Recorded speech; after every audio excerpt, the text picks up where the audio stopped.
Björn's work as a singer had reduced a lot in the ABBA LP in comparison with the two first albums, both as a lead singer or joining the girls' voices. Just one song in each side of the third ABBA album featured him as the lead singer, while in the rest of the material the girls were at the front. In the next albums, Björn's participation as the main voice would be reduced to one song in each album and not in every album. The songs in which Björn is the lead in the ABBA album are not the highlights from the track listing, and this matched his work in the two previous LPs. Man in the Middle would remain just as an album track, only having the honor of being the single B-side to the majestic SOS.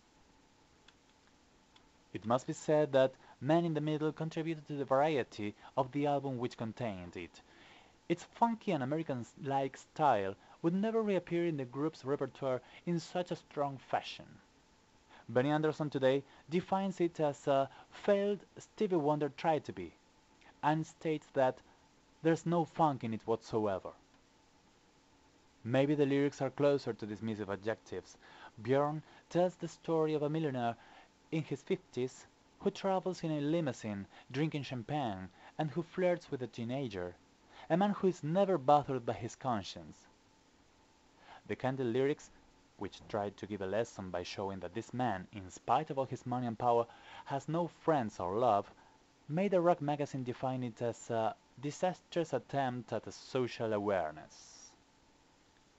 And it stood something contradictory as the cover of the album portrayed the group in a limousine and drinking champagne. Another failure is that in melodic terms, the verses didn't fit the chorus, whose melody line had a childish character, a step backwards in the track listing of the ABBA album, and a close relative, although somewhat weaker, to My Mama Said from the previous album.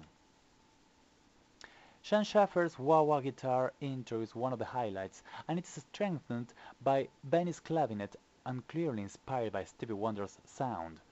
Another ingredient that pushed the song towards the American sound is the presence of tenor and alto sax.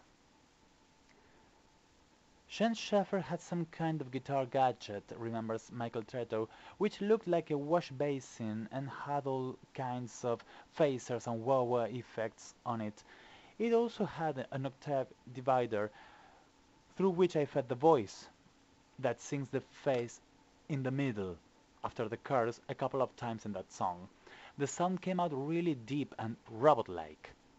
And Björn and Benny said, "No, that sounds crazy, we can't have that." But I managed to sneak one of these phrases on the record anyway, just before the song fades out. And so it was. In the end of the second chorus, and before the wonderful sax solo, the first "in the middle" that we hear sounds like taken out of a sci-fi movie. In the middle,